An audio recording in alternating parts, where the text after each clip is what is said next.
Post कोराळी Budruk, तालुका बारामती, जिल्हा पुणे. तुम्ही पेरूची लागवड किती क्षेत्रात केली? साधारण 17 गुंठे, 34 गुंठे, 17 पान या हिशोबाने आणलं आहे. पेरूची कोणती वय आणि किती वर्षाची बाग आहे? पेरूची व्हरायटी पिंक तायवान आहे आणि साधारण 4 वर्षे झाली, म्हणजे 5वा बहार आहे. पूर्वी पेरू बागेत कोणत्या प्रमुख कीड व रोगांची समस्या होत्या? मला ह्याच्या अगोदर ऊसाचं क्षेत्र होतं. ऊसाचं क्षेत्र असल्यामुळे त्याचं मला हुंदीचा प्रादुर्भाव जास्त वाटायचा.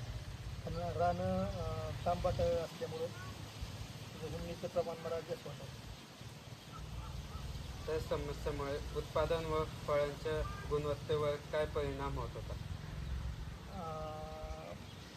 आता ऊसाचं सांगायचं झालं तर ऊस खराबच होत होता. नंतर पेरू निवडल्यामुळं इतका असं त्याच्यावर मला जाणवलं नाही. फक्त औषधं ड्रिंचिंग वरचीवर करावं लागायची. हुमणी सध्या हुमणीचे वर सरणे जून महिन्यात किंवा मे महिन्याच्या सुरुवातीला. त्यामुळं थोडं ते प्रादुर्भाव कमी झाला. पाणी व खत व्यवस्थापनामध्ये पूर्वी कोणत्या अडचणी येत होत्या? सुरुवातीला अडचणी होत्याच तशा, तर ते आपल्याला काही लई माहीत नव्हतं, पण मार्गदर्शन घेतल्यानंतर हळूहळू समजलं आपल्याला. कारण आपलं हे पहिलंच पीक होतं पेरूचं, त्याच्या अगोदर कधी पेरू नव्हतं आपल्याला.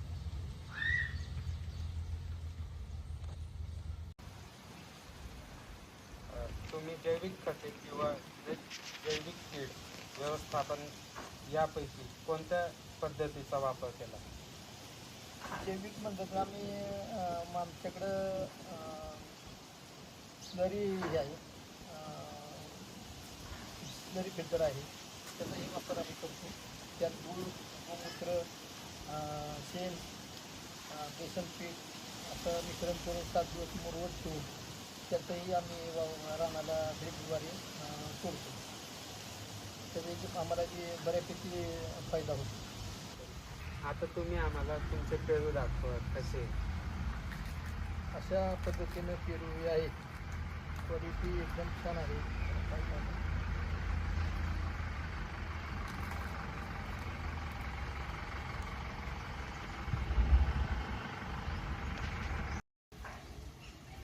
इतर पेरू उत्पादक शेतकऱ्यांसाठी तुमचा काय संदेश आहे? संदेश असा आहे की जरा रानं हलकी रानं ह्याला हलकी रानं लागतात. मुरमाटी रानं असली तरी चालतील. फक्त पाण्याचं ते नियोजन अगदी काही लई लागत नाही, पण मापात पाहिजे. आणि माणूस ताणी फिरलं पाहिजे की बाबा कुठं त्या खाली म्हणजे इंदापूर भागात हे आहे पेरूचं प्रमाण जास्त आहे, मग तिथं कधी धरतात कधी नाही किंवा काय होतं आहे मार्केटला येऊन करून जर पाहिलं तर 100% ऊसापेक्षा बी उत्पन्न बऱ्यापैकी आहे. म्हणजे खर्चाचा हिशोब केला तरी उत्पन्न बऱ्यापैकी उत्पन्न बऱ्यापैकी आहे. त्यामुळं शेतकऱ्यांनी प्रयत्न तर करा पाहावा करून किंवा नेमकं कसं काय होतं आहे. तुम्ही आम्हाला तुमची